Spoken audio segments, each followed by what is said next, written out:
আজ হয়েছিল আমাদের পিকনিক।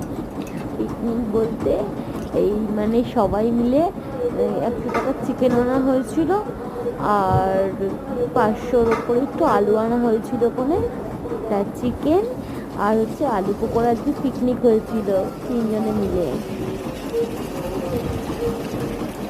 বিশাল মজা হয়েছিল।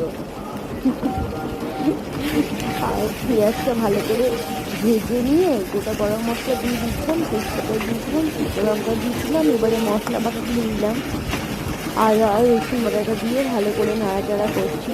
আর চিকেনটা তোমরা দেখলেই, চিকেনটা আমি ভালো করে ধুয়ে নুন, হলুদ, তেল আর হচ্ছে ব্ল্যাক পেপার দিয়ে আমি মাখিয়ে রেখেছিলাম, আর একটুখানি কাশ্মীরি লঙ্কার গুঁড়ো, ওটা 8 ঘন্টার মতো রেখে দিয়েছিলাম। এটা করার পরে আমি তো আলু পকোড়াও করবো, আলুটাও ওরকম করে মাখানো আছে কোনো মাখিয়ে রেখেছি। আর ভাত হচ্ছে, দেখো চিকেনটা দারুণ লাগছে দেখতে। চিকেনটা না বেশি না, অল্প একটু রান্না করেছি তো, কি সুন্দর হয়েছে। আর না বেশি জিনিস করলে পরে না স্বাদ হয় না, অল্প একটু রান্না করলে পরে স্বাদ অনেকটা হয়। তবে কি যাই করি মোটামুটি আমিই বেশি খাই, ঠিক আছে। মানে যতটাই মাংস আনি সব থেকে বেশি খাই হচ্ছে আমি। আমি যদি ওর অর্ধেকটা খাই আর অর্ধেক লোকটা বাকি, মানে বাকি সবাই খায়। যদি এখানে 10 পিস থাকে তো এখানে 6 পিস আমার, এই 6 পিসই আমি খাই। বাড়িতে আমি একটু বেশি খাই, এই হচ্ছে প্রবলেম। আমি একটু খেতে ভালোবাসি, আর আমার ডিম তো খাই না। আর একটুখানি একে ওকে দিয়ে দিই, ব্যাস হয়ে গেল, গল্প শেষ। দেখো কাজটা লাগিয়েছি তো, আমাকে দেখা যাচ্ছে কোনো। হ্যাঁ, আমার তো আমার সন্ধ্যার পরে রান্না করতে বেশ ভালো মজা লাগছে। আমি আয়নার দিকে দেখছি, হ্যাঁ রান্না করছি, হ্যাঁ মজাই লাগছে। হ্যাঁ, দারুণ লাগছে, মজা।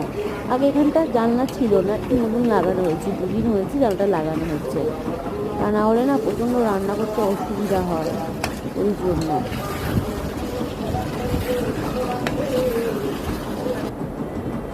দেখো চিকেন কষাটা দারুণ লাগছে না দেখতে, দারুণ লাগছে।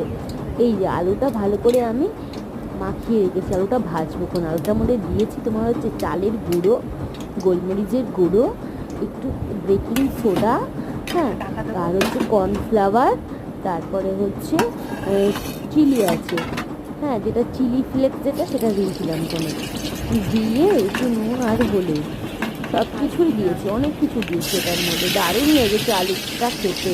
হ্যাঁ, ব্ল্যাক পেপারটা দিয়েছি তো, তার স্বাদটাই আলাদা একদম। গোলমরিচের গুঁড়ো পড়া মানে একদম অসাধারণ লাগে, দারুণ লেগেছে খেতে।